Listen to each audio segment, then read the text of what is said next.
Me tea as well? No. Oh. What? I have a point to make. Oh. You get it after. Right. Well, you can make your point. So I read in the comments that somebody was annoyed that I was always holding a cup. So I thought, especially for you, shout out to you, I'm holding two right now. Wow, we're starting off aggressive already. But is one for me, or? Well, it was just meant for this, but now you can have it. Oh. This is also congratulations, because Lara's birthday. Oh, that's right. This cup is right on theme. Yeah. Stable manager and groom. It's her birthday today. So the cup of the month is a birthday celebratory one. Welcome back, guys. And now we're also going to be positive again.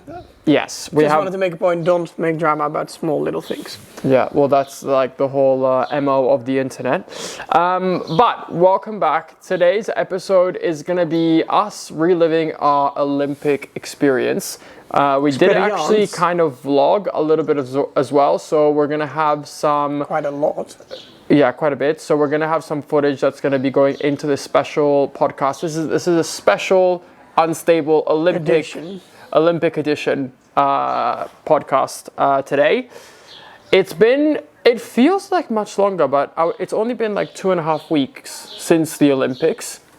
Yeah, it feels like a lifetime ago. And it's a little dramatic, but no, it does. It feels like months went by, but I guess life has just been hectic and busy. Yeah. But we wanted to give you guys kind of like our experience of the competition, the hotel that we stayed at that I told you guys about, just the 3 days we spent there. So I think without further ado, we can get straight into it. Unless you have anything you'd like to communicate before that. I'm all good. Let's do the intro song. Tick, tick, tick, tick, tick, tick. And then you with the sound with the drinking. Me slurping my tea. Right. Okay. So welcome back. If we start at the beginning, I think the thing that comes to mind first was that excruciating wake-up call, and that's because we got a message from Oh my god, you're already getting a headache. What do you mean? What am I talking about? About our Olympic experience? What wake-up call? We had to wake up so early. Do you not remember? Oh well, that's more of an alarm. We didn't get called by anyone. No, wake-up call. It's like a saying. Oh my god. Just stop running your mouth for a second so I can communicate 3 sentences. Right. The reason why you can barely get a glimpse of me is because I can barely get a glimpse of myself. It's 4 a.m. We are just making my way. Yes, is right here. Sorry. I'm not on my phone. Well, for the navigation, but that's fine. We're just starting our long journey to Paris. To be honest, it's not even that bad. You're never a person that wants to like drive there because you think it's long and stuff like that, but I think it's kind of cute and cozy if you go together. I'm not the biggest fan of like very long road trips. Jess has even made like little eggs for breakfast, which is very sweet. Very odd for me to be sitting in the passenger seat. We lost 3 minutes. Very good. Now, the reason why we had to get up so early was because the hotel we're staying at, which I've been wanting to stay at for a really long time, the entry road to get into the hotel is closed after 11, between 11 and 5, because of the Olympic cycling. And the reason why we are going to Paris, if you haven't read the title already, is because we are going to go watch the last day of the dressage at the Olympics, which is going to be really, really fun. For now, he's driving, and most likely I will sleep. I will most likely sleep. I will be a sleeping passenger princess rather than one that talks.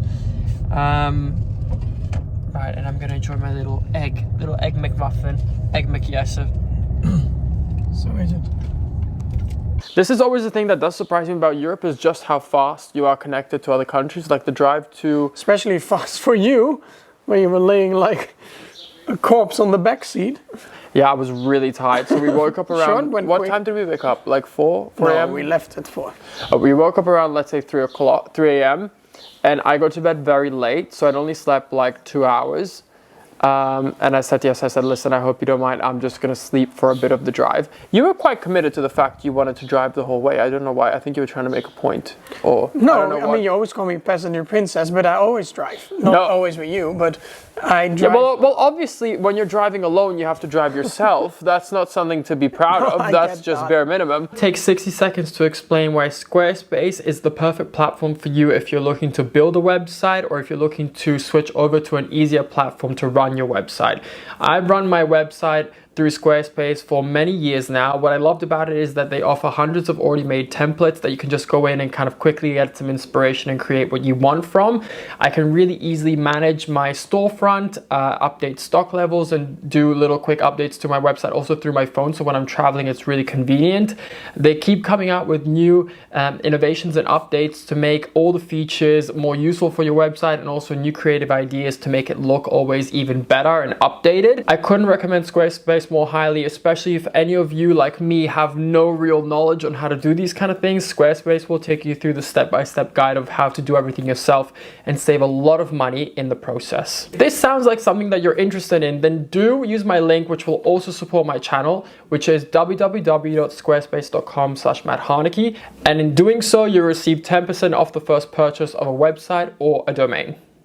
I went to the bathroom and you were still laying in the back. Oh my god. Yeah, I went to sleep in the back seat so then I could like lay a little bit on the armrest and everything and be a bit more comfortable. But I really treated you like a driver. I feel bad, but I was very tired and I didn't want it nice to... and calm for me too. And I didn't want it to ruin my day when we arrived, you know, because that's really like, because I was so excited about the hotel. Anyway, 𝒋𝒐𝒍𝒍𝒐𝒘 goes to the restroom. I wake up somewhere in France already. And then there's this, guy. 𝒋𝒐𝒍𝒍💐 has like blacked out windows in his car. Who? These people were Dutch. Oh, no, I don't know what they were. But there was this guy, I was like asleep and I opened my eyes. You know that innate feeling when you feel like someone's looking at you? I opened my eyes and this guy's like on the window like this, looking in the car at me asleep. Which was very odd. I don't know if they did that because I didn't lock the car, because I thought maybe the alarm will go off when you're in there. I don't know, it was Even weird. though I've never heard my car's alarm. That's not an invitation to come here and rob my car. Just woken up in France, no less. So I've had a good little sleep. You can tell I just woke up because it looks like a giant face with two tiny eyes in it. We just grabbed some coffee.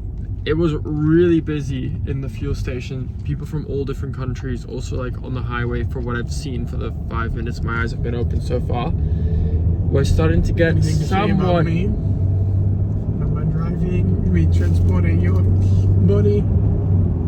Yes has been illegally transporting this cadaver in the back of his car through the Netherlands, Belgium, and France. Well, actually through most of the Netherlands I was awake.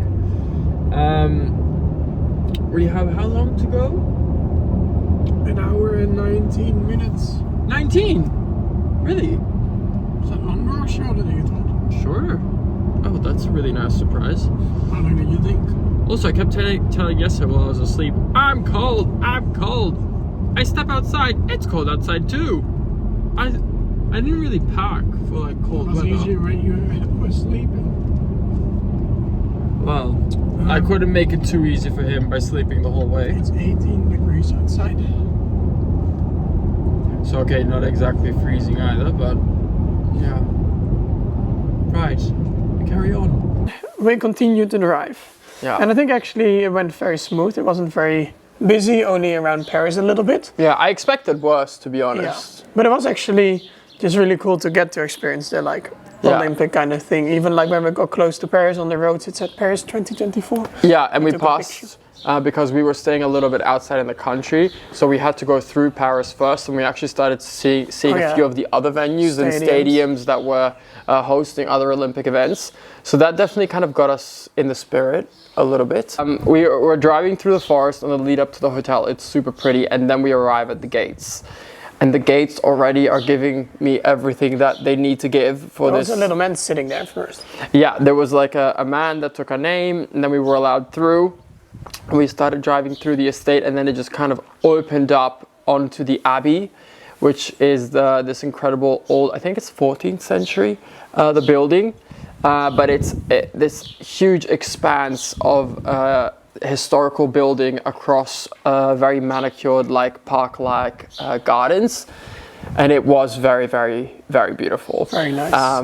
They took our car, we went and checked in, and straight away the interiors lived up to every expectation I had, at least. I just never seen people arrive at a hotel and just everybody walking around and filming and looking at things. And Yeah. really appreciating where they were staying. Normally, I think a lot of people go to the hotel and you're just there Yeah, I to think sleep or stay, basically. Yeah. But here's more of an experience. the word wow was on everybody's lips. Like, as you walked around, as you checked in, you could see everybody else. Everyone else was quite excited, and it was really, really nice. So we arrived, we checked in, we got into our room, and I had to be a Karen about it because I was Imagine. Happy you did it. That's one good thing about having you there as well, because if there's something, you don't mind saying it to people, like in a nice and friendly way, but in a nice way. But you're always honest. Yeah, we arrived and it's really warm. It was really warm then. It was like high 20s, and there's no air conditioning or something in these hotels because it's so old. You can't install it, so you have to have the window open. Otherwise, you're literally going to roast. And with the when the window was open, we arrived in the room, and there was this really loud noise from, it must have been like an air duct from the kitchen or something downstairs, but it was right underneath our room.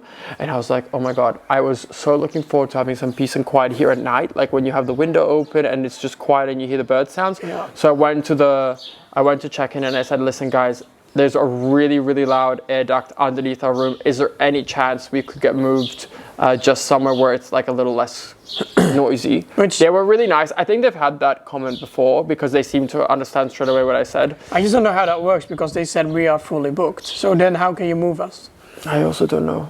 Maybe they put the other people in that room? I don't know, but the hotel staff and everyone was very accommodating. They were very nice. We took the rest of our time that day to just like tour around the grounds. We went on a bicycle, on a, how do you call those jump bouncy things? Like a bouncy castle. They had like a bunch of things there, and we looked at like the pool area and stuff. We also looked at the cyclists, the Olympic cyclists come past, which was fun because our hotel set up kind of like a little party area at the front. Remember what happened with that girl? Oh my God, yeah, there was this girl and she was so cute. She was working at the hotel and then she stepped on this like kind of sewer, like round sewer drain, and it opened and she like fell in. It was really sad. What was I think about it still? Yeah. And she was so sweet because she was really trying to get the atmosphere in. Yeah, and then she was trying to act like everything was fine after as well, when she literally just fallen into like a sewer hole. Don't say it like that. But yeah, the first day was just spent relaxing and enjoying the hotel. Then the next day, it was Olympic Day, which was exciting. So we were still trying to figure out exactly how we were going to get there. Yeah, it wasn't too clear, to be honest, to me, because I've read some things and I knew some people that went already, so I could ask them. But I don't think online it was super clear to me. No, and we ended up taking an Uber. It's the morning of. We are in the car. We had a hectic, rushed morning because breakfast starts at 9. Oh, sorry, breakfast starts at 8. And at 9 we have to be at the kind of entry. And it's like 40 minutes. It's a 40 minutes. So we had like 15-20 minutes of breakfast. And I don't know where my wallet is. Yes, lost his wallet, so we don't know where that is gone. But we're in the car now. It's actually it's a beautiful drive so far because we're going through like the countryside.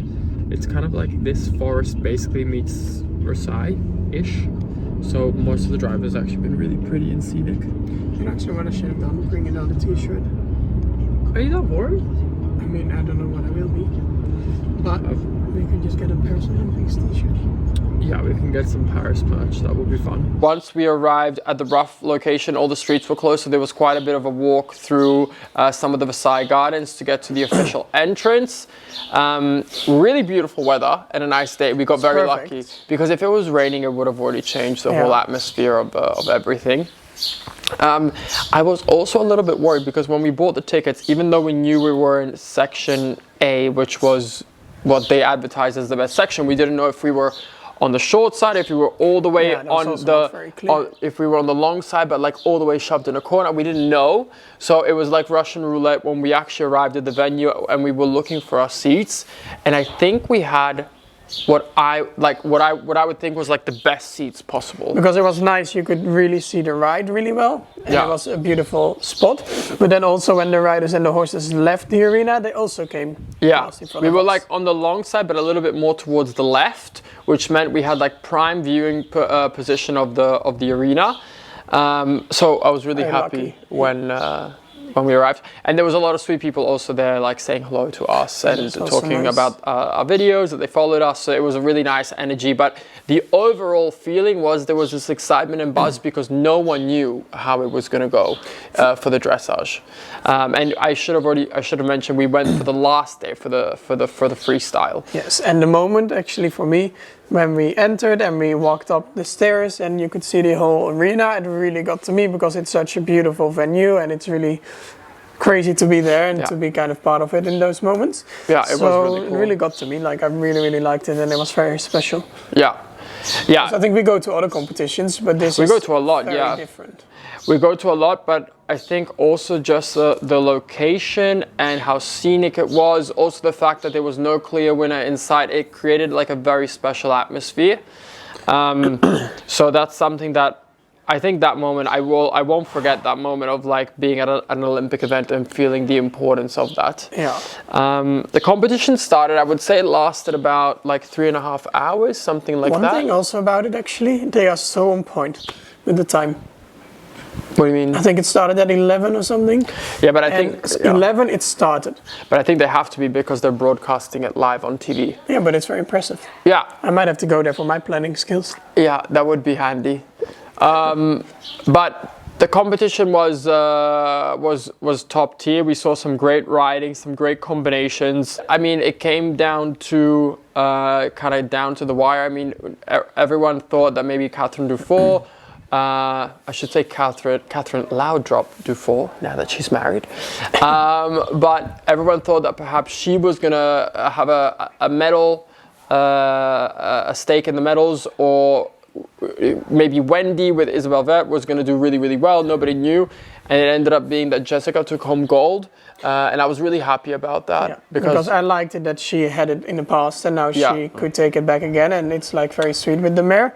But for me, I really liked I don't know, with Isabel and Wendy, I just have this thing that I really like how they feel like a combination, even though they haven't been for so long, but I think there's just a really great connection.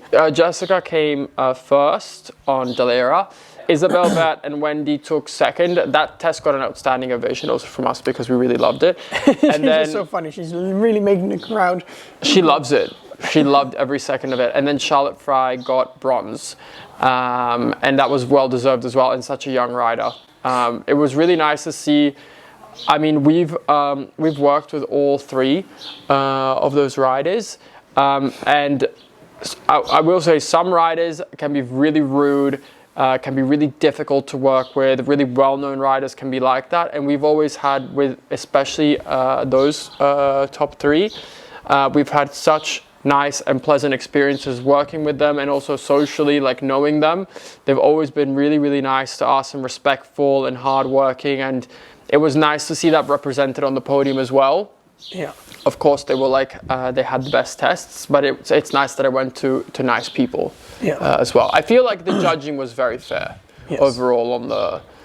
It's just so strange also with the judges, with the riders. I think the experience is very different because of what we do. We like know a lot of those people, and then for me it was very different to then sit there because it's like it's not like you're just looking at strangers. And I think that's one of the things that does make dressage way more interesting is when you know the stories of the horses and the people, and you have more of an investment in their story than just seeing a random combination coming through. I think that's what's changed also my passion for dressage as I've gotten older, is I have these understandings, and it takes you to a whole new level with experience. I think that's something that some of them can do a little bit more, because I think that will help a lot.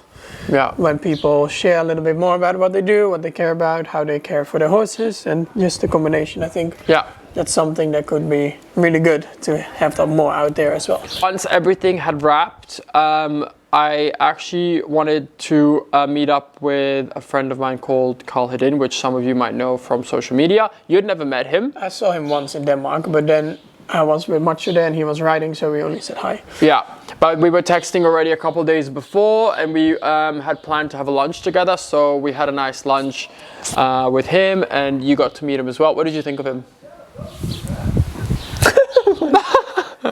Go on. What did you think of him? He was very nice and very like interested and just friendly and fun. Yeah, he wasn't boring. No, he's a really fun guy. Has a lot of energy, charismatic, can hold a conversation. But we had a great lunch, and we enjoyed our time. The lunch actually went, because we ended up going also for a walk of the 𝒂𝒐𝒏𝒆𝒚 Gardens. We first wanted to go into 𝒂𝒐𝒏𝒆𝒚, but that was closed. Closed. So then we went and we had just a walk of the gardens, and that was really, really nice. And then I had to head back to the hotel because I was actually doing a job for the FBI. So I had to go shoot that. Then I had to walk off hell because I was first standing with you, then the Uber was going to take a long time and I wanted to be careful with money. So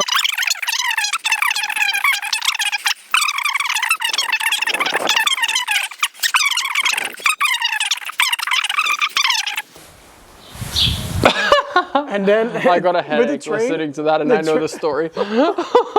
Sorry, and then the old people helping me finding the train. Okay, now. But anyways, we get it. It took a long time. The train was very clean, I have to say, and it was very easy. And then I was in Paris, and then what I really, really liked was the Olympic fire because it was in this hot air balloon. I saw the fire because it went up at night. It's very beautiful. And then I walked around, and that's my story, I guess. The next day was the day that we were already leaving. So we decided to have a really relaxing time by the pool in the morning. We asked if we could have a late checkout. Yeah, because we never really go for holidays, and this was somewhat of a holiday. So then we were just the last day, and it was very calm and peaceful there. So we were like, do we stay another day? And then we were like, okay, no, we can't stay another day, but we can leave a bit later. Well, I mean, I was trying to convince him, like, okay, we can do one more day. Let's just book one more day, because we're already there. But we did a couple of hours by the pool. It was really, really nice. And then we started our drive back. I contributed. We did drive back that day, and we got home about, it wasn't terribly late, like 8? Something like that. Something like that.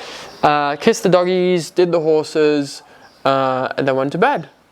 And that was kind of overall our Olympic experience. You guys will have seen it a bit better through some of the vlogs. I also went to Adele. Oh yeah, yes, I went to Adele.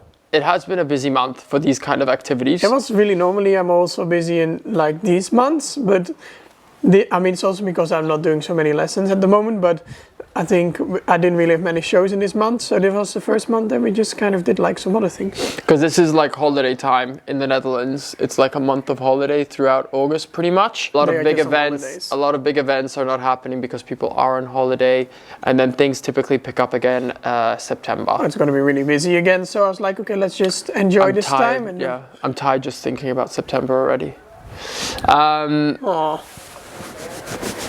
But yeah, that was our Olympic experience as a whole. I hope you guys could follow and that you understood us through pointing towards me? No, not at all. This is a little bit more of a mellow episode of the podcast as we kind of guided you through those 3 days. We're not you so are hectic. feeling mellow. Yeah, I'm very tired today. So, I don't know why. I mean, I know why actually, but yeah. Why? Wait, can I ask one thing? Yeah. Would you guys also like it if we upload these as sound bits or as a whole on like other podcast platforms? Yes, I don't think everybody has premium, so then you have to watch it to listen. But some people might just only want to listen to it. Yeah, some people have asked us to actually like put this on like podcast streaming channels. So if that's something you guys will like, I mean, I personally always like watching podcasts with video. Well, you can do that there too. Some people just don't. So if you guys would like us to upload these also on other streaming channels, more for just podcasts, then let us know. All right, that's it. That's everything. Thank you guys so much for watching, and we'll catch you guys on the next one. Bye. Bye.